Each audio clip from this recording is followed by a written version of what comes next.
এখন অ্যাকাউন্ট করতে হয়, বিভিন্নভাবে অ্যাকাউন্ট করতে হচ্ছে। হ্যাঁ, তার পদ্ধতিতে কি করবেন, সাধ্য মতো বলা হয়েছে। তাহলে ওই বাচ্চার বই আপডেট করবেন, তার মধ্যে কিছু টাকা আসবে ইন্টারেস্ট। এই যে ইন্টারেস্ট যেটা আসবে, এই ইন্টারেস্টটা অর্থাৎ সুদ, এটাকে তুলে নিয়ে 2 টাকা 1 টাকা 5 টাকা এইভাবে যোগ করে যে টাকাটা আছে, 10 টাকা হোক 20 টাকা হোক 50 টাকা হোক 50,000 হোক, যাই হোক না কেন, ওই টাকাটা নিয়ে আপনি গোশ কিনে কাক চিল কুত্তাকে খাইয়ে দেবেন। আমি আপনি যদি লক্ষ্য করে দেখি, আমাদের আমেরিকার একজন পীর ভাই, সে কি করেছিলেন, তিনি এই সুদের টাকা সম্ভবত 8 লাখ টাকা সুদের টাকা নিয়ে খাইয়েছিলেন। তো আমেরিকার বিখ্যাত বিখ্যাত মানুষ, আমাদের মতো মানুষ, তারা বলেছিল এক কাজ করেন ভাই, ওটা না করে আমাদেরকে দিয়ে দেন, আমরা এই জায়গায় লাগিয়ে দেব। দেখেন আজকের এই কামেল ওলি আল্লাহর সাহাবতটা কি জিনিস আছে। এই সাহাবতের কারণে 8 লাখ টাকা, এটা আমার আপনার চোখ ঠিকরে যাবে যে 8 লাখ টাকা সুদের টাকা এই নিয়ে খাওয়ানো চারটিখানি ব্যাপার নয়। নফস কি হবে, দুনিয়ার নফস তো এই আফজালুল জিহাদু জিহাদুন নফস, নফসের সঙ্গে জিহাদ করা সব থেকে বড় জিহাদ। আমার ভাই সময় অনেক হয়ে গেছে, আমি বুঝতে পারিনি, সময় তো অনেক হয়ে গেছে। তবে আমি আপনাদেরকে হাতে ধরে বলবো, পায়ে ধরে বলবো যে রিজকি হালাল খেতে হবে, আর সাধ্যমতো তাকওয়া পরহেজগারি করবেন। এই যে ওলি আল্লাহরা, তারা কিছু চায় না আপনার কাছে, মাল ধন সম্পদ টাকা অর্থ শর্ত কিছু চায় না, চায় শুধু আল্লাহর হুকুম মতো চলবেন আর নবীর তরিকা অনুযায়ী চলবেন, এইটুকুই শুধু চায়। আমার ভাই, কোনো দল কোনো সিলসিলা ঘৃণা না করে বিনা কাজা 5 ওয়াক্ত নামাজের সহিত কোরআনী ওজিফা, রিজকি হালাল, সাধ্যমতো তাকওয়া পরহেজগারি আল্লাহ যেন প্রত্যেকের করা। এখন অ্যাকাউন্ট করতে হয়, বিভিন্নভাবে অ্যাকাউন্ট করতে হচ্ছে। হ্যাঁ, তার পদ্ধতিতে কি করবেন, সাধ্য মতো বলা হয়েছে। তাহলে ওই বাচ্চার বই আপডেট করবেন, তার মধ্যে কিছু টাকা আসবে ইন্টারেস্ট।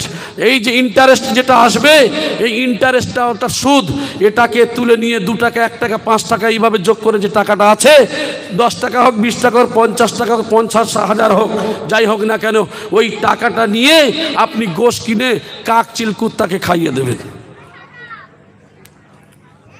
আমি আপনি যদি লক্ষ্য করে দেখি, আমাদের আমেরিকার একজন পীর ভাই, সে কি করেছিলেন, তিনি এই সুদের টাকা সম্ভবত 8 লাখ টাকা সুদের টাকা নিয়ে খাইয়েছিলেন।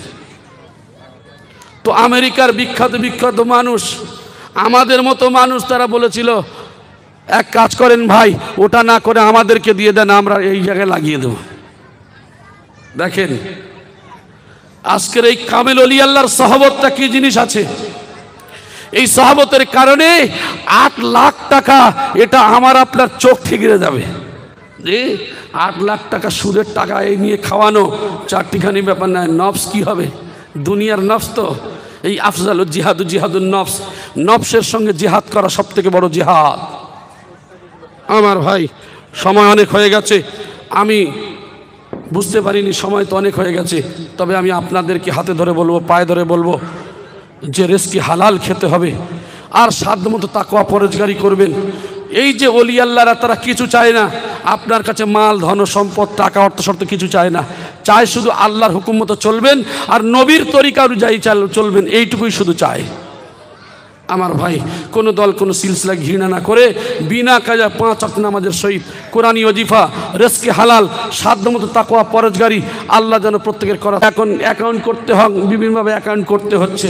হ্যাঁ, তার পদ্ধতিতে কি করবেন, সাধ্য মতো বলা হয়েছে। তাহলে ওই বাচ্চার বই আপডেট করবেন, তার মধ্যে কিছু টাকা আসবে ইন্টারেস্ট।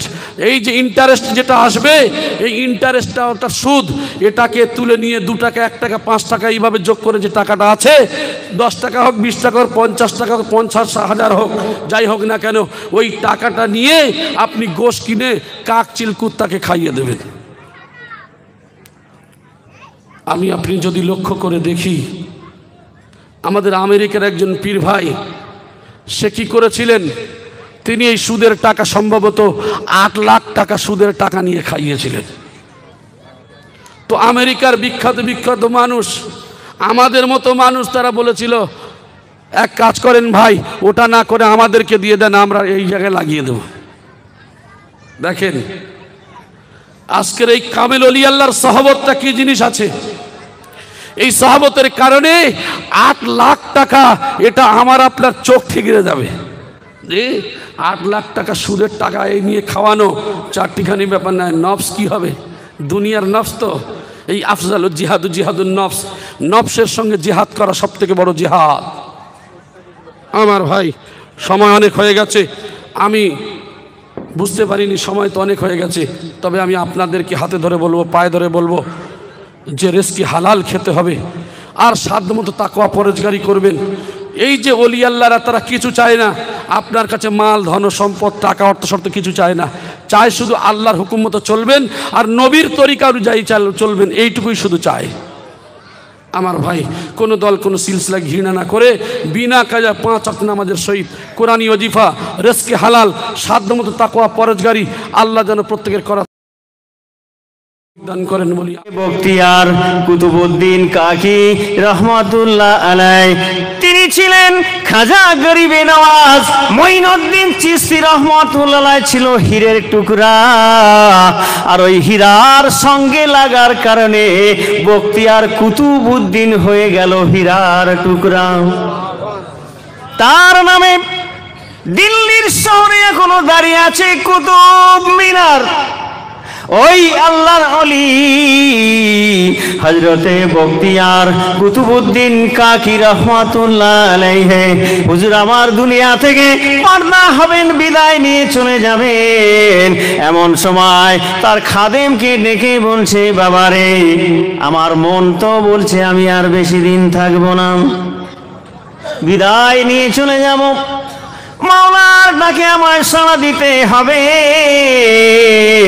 এ পৃথিবীটা হলো মুসাফিরখানা, এখানে কিছু সময়ের জন্য ছিলাম, এবার আমার মাওলার ডাক আসলে আমার ফিরে যার জিনিস তার কাছে ফিরে যেতে হবে, তার কাছে ফিরে যেতে হবে। ডাকটা শুধু আসার অপেক্ষা। বখতিয়ার কুতুবউদ্দিন কাকি রহমাতুল্লাহ আলাইহি, হুজুর আমার তার খাদেমকে ডেকে বলছে, বাবা আমার যখন ইন্তেকাল হয়ে যাবে, আমি যখন পর্দা নিয়ে নেব, আমি যখন পুশিদা হয়ে যাব, আমি যখন দুনিয়া ত্যাগ করে ফেলবো, আল্লাহর ডাকে যখন আমি সাড়া দেব, ও আমার খাদেম শুনে রাখো, আমার কয়েকটা ওসিয়ত তুমি কড়াই গন্ডায় পালন করবে। খবরদার খবরদার যেন ভুল করো না। 1 নম্বর ওসিয়ত হলো, আমার ইন্তেকালের পর আমার লাশ মোবারকটা জলদি করে গোসল দিয়ে দেবে, কাফনটা পরিয়ে ময়দানে হাজির করবে। আল্লাহর নবী বলেছে, মাইয়েতকে যত বেশি সময় উপরে রাখা হয়, ওই মাইয়েত তত বেশি কষ্ট পায়। আমি আল্লাহর গোলাম নবীর পেয়ারা মহব্বত আমি বখতিয়ার কুতুবউদ্দিনের সিনায় আছে। সুবহানাল্লাহ, বাড়িকে বলবেন না? আমরা যে কত আশিকে রসুল সে আর বলে কাজ নাই। ইয়া নবী সালামু আলাইকা, 2টো জিলিপি তুইও খা আর আমিও খেয়ে চলে যাই। নবীর আশেক পালন হয়ে চলে গেল, যা সালাম পড়লেই সব শেষ, আর কিছু করতে লাগবে না। আমার ভাইয়েরা, আল্লাহর ওলি বলছেন, বাবা খাদেম লাশ ময়দানে যখন হাজির করবে, দিল্লি শহরের যত আল্লাহওয়ালা মানুষ আছে, নামাজি আছে, রোজাদার আছে, পরেশগার আছে, হাফেজ আছে, কারি আছে, মাওলানা আছে, মুফতি আছে, মুহাদ্দিস আছে, পীর সাহেব আছে, সাধারণ মানুষও আছে, তারা জানে যারা প্রকৃত আল্লাহর গোলাম হয়, ওদের জানাজায় শরীক হলে আমার মাওলা তামাম জীবনের গুনাহগুলো মাফ করে দেন। তাদের জানাজায় যদি শরীক হওয়া যায়, আল্লাহ তাআলা ওই সমস্ত জানাজায় শরীক হানেওয়ালা বান্দাদের জীবনের গুনাহ আমার মালিক মাফ করে দেয়। বলেন সুবহানাল্লাহ। তাহলে সেই বান্দাটা কেমন? যে বান্দার কারণে আমরা গুনাহ মাফ পাই, তাহলে ওই বান্দাটা আল্লাহর সঙ্গে তার কেমন সম্পর্ক? কথা কিছু বুঝছেন তো নাকি?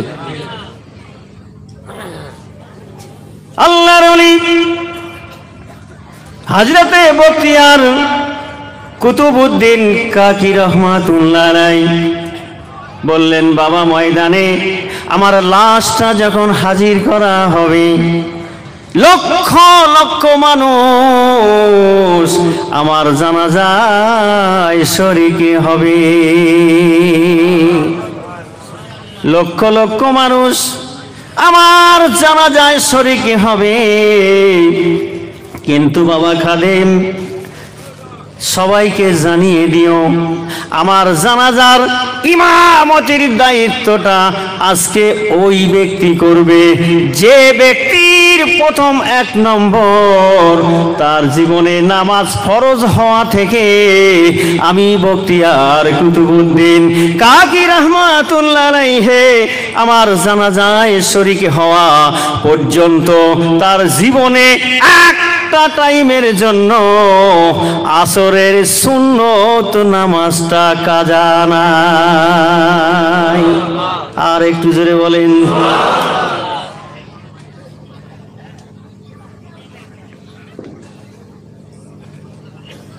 আমার ভাইয়েরা, যুবক জনেরা, আল্লাহর ওলি হযরতে বখতিয়ার কুতুবউদ্দিন কাকি রহমাতুল্লাহ আলাইহি জানিয়ে দিলেন, ওই ব্যক্তির গোটা জীবনে একটা টাইমের জন্য আসরের সুন্নত নামাজ কাজা নাই। ওই ব্যক্তি যেন আমার জানাজার নামাজ পড়ায়। জোরে বলেন। ২ নম্বর শর্ত হলো, ওই ব্যক্তির ভিতরে আরো একটা আমল থাকতে হবে, যে আমার জানাজার নামাজটা পড়াবে।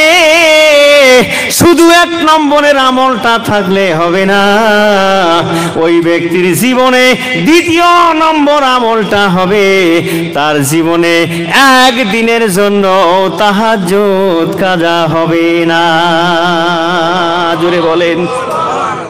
সব আমলের ব্যাপার, ফাঁকিবাজি কাজ এখানে চলবে না। এখন তো শুধু যত উম্মত তো এমন চালাক, যদি মাওলানা ফতোয়া দিয়ে দেয় ৫ টাইমের জায়গায় ৩ টাইম পড়লে ২ টাইম মাপ, তো দেখবেন উম্মত একবারে লুঙ্গি ধরে নাচতে শুরু করবে। শর্ট হয়ে গেছে তো, শর্ট এখন হচ্ছে না হয়নি? ফজরের কত রাকাত ফাঁকি দেওয়ার জায়গা আছে, জোহরে ফাঁকি দেওয়ার জায়গা আছে, আসরে ৮ ফাঁকি দেওয়ার জায়গা, ৪ আউট, মাগরিবে ফাঁকি, হ্যাঁ আছে, ফাঁকি আছে, ৭-এর জায়গায় ৫-২ আউট, এশায় পড়ি কত ৯ বাদ গেল কত? এই জন্য তো আল্লাহ বলছে, অকুনু মাস সাদিকিন, সত্যবাদীর কাছে গেলে কোনো চালাকি চতুরতা চলবে না, পরিপূর্ণ ইবাদত তোমাকে আল্লাহর হুকুম নবীর তরিকা অনুযায়ী তোমায় করা লাগবে। কেন? যে ব্যক্তি তোমাকে আদেশ করবে সে ব্যক্তি ওই কাজ করে তবে অন্যকে আদেশ করবে। আমি করি না তাই লোককে বলি না, সোজা সাপটা কথা। আমি যেমন ইবাদত করি আমি তেমন লোককে বলি, আমি তো ফাঁকিবাজ, আমার তো ইবাদতের দরকার নেই। ও আমার ভাইয়েরা, আল্লাহর ওলি হযরতে বখতিয়ার কুতুবউদ্দিন কাকি রহমাতুল্লাহ আলাইহি জানিয়ে দিলেন, বাবা ২য় নম্বর তার গুণ থাকতে হবে, জীবনেও কোনোদিন তাহাজ্জুদের নামাজটা কাজা হবে না। এরপরে আল্লাহর ওলি জানিয়ে দিচ্ছে, বাবা আরো একটা গুণ থাকতে হবে। খাদেম বলছে, কি গুণ? আল্লাহর ওলি হযরতে বখতিয়ার কুতুবউদ্দিন কাকি রহমাতুল্লাহ আলাইহি জানিয়ে দিলেন, বাবা ৩য় নম্বর গুণটা হবে, তার এই ২টো চোখ দিয়ে জীবনে কোনো বেগানা নারীর প্রতি নজর ফেলবে না। জোরে বলুন। এখন বেগানা নারীর প্রতি ফেলতে হবে না, যন্ত্র সব পকেটে আছে, কি আছে না? নেই, বাঁচার কোনো উপায় নেই। সব যন্ত্র পকেটে। আমার ভাইয়েরা, যুবকেরা, জওয়ানেরা, বাদ্দানসিনী আমার মা ও ভগ্নীগণ, আল্লাহর অলি হযরতে বখতিয়ার কুতুবউদ্দিন কাকি রহমাতুল্লাহ আলাইহি জানিয়ে দিয়েছেন, বাবা খাদেম চতুর্থ নম্বর ওই ব্যক্তির গুণ থাকা লাগবে। আমার জানাজার নামাজ তো সেই ব্যক্তি পড়াতে পারবে। 3 নম্বর গুণের কথা বললাম, এবার যে গুণের কথাটা বলবো, আল্লাহর ওলি বলছে, বাবা খাদেম আমার চতুর্থ নম্বর ওসিয়াত হলো, এই চতুর্থ নম্বর কথাটা হলো, বাবা আমার জানাজার নামাজটা যে ব্যক্তি পড়াবে, বাবা ওই ব্যক্তি সাবালক হওয়ার পর, নিজের মধ্যে বুঝ আসার পর থেকে আমার জানাজার নামাজ পড়াতে দাঁড়ানো পর্যন্ত এই জবান দিয়ে জীবনে মিথ্যা কথা বলে না। আমরা বলি না তো, হাসি হাওড়ায় বলে মেছে দেয়, কি অহরহ মিথ্যা কথা বলে যাচ্ছে, ফোন শুধু মিথ্যায় ভরপুর। ট্রেনে, বাসে, নৌকায় তো আমরা চলি রাত দিন, আমাদের তো স্পেশাল কোনো গাড়ির ব্যবস্থা নেই। হ্যালো, কোথায় গো? আছে সে হাওড়া স্টেশন, এখন ট্রেনে উঠিনি, বলছে আমি মেছেদা লোকালে উঠেছি, কলাঘাট পেরোচ্ছি। অহরহ মিথ্যা কথা। আল্লাহর ওলি বলছেন, আমার জানাজার নামাজ পড়ানোর জন্য এই 4টি শর্ত লাগবে। যে ব্যক্তিকে পাবে সে আমার জানাজার নামাজটা পড়াবে, না হয় আমার জানাজা পড়ার দরকার নেই। কথা বুঝে গেল কিছু? কি আশ্চর্য কথা বলেন তো। আমার ভাইয়েরা, ময়দানে যখন লাশ মোবারক হাজির হয়ে গেল, লক্ষ লক্ষ মানুষের ভিড় জমায়েত হয়ে গেছে, জোরে বলুন সুবহানাল্লাহ। লক্ষ লক্ষ মানুষের ভিড়। যারা আলেম মানুষ হয় তারা কেউ মনে মনে ভাবে, কে জানাজা পড়াবে রে বাবা, আজকে যার কপাল খুলে যাবে, আল্লাহর ওলির জানাজার নামাজ পড়ানোর তৌফিক আল্লাহ দেবেন। খাদেম লাশটা নামিয়ে এলান করে দিলেন, ঘোষণা করে দিলেন, ও জনসমুদ্র শুনে রেখে দাও, জেনে রেখে দাও, আমার পীর, আমার মুর্শিদ বখতিয়ার কুতুবউদ্দিন কাকি রহমাতুল্লাহ আলাইহি হুজুর দুনিয়া ছেড়ে বিদায় নিয়েছে। এখন তার শেষ যাত্রা হবে জানাজা, আর এই জানাজার নামাজ পড়ানোর জন্য 4টা শর্তওয়ালা একজন ব্যক্তি ইমানদার লাগবে। যে ব্যক্তির প্রথম নম্বর শর্ত হলো, তার জীবনে নামাজ পড়ে যাওয়ার পর থেকে আজ পর্যন্ত একটা ওয়াক্তের জন্য আসরের সুন্নত নামাজ কাজা নাই। এই একটা এলান শোনার সাথে সাথে লক্ষ লক্ষ মানুষের ময়দানের ভিড় যেন ঠান্ডা বরফ হয়ে গেল। তাহলে আমল কি কারোর মধ্যে নেই? কি বুঝলেন? এ কথা বলেন না কেন? একজনও মুখ খুলতে পারলো না, একজন আলেম দাঁড়িয়ে বলতে পারলো না যে আমার জীবনে আমলটা আছে।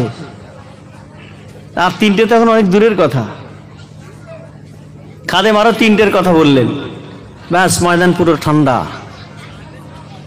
দীর্ঘ সময় চলে যাচ্ছে। খাদেম বলছে, তাহলে কি আমার মুর্শিদ না জেনেই তিনি আমাকে বলে গেলেন?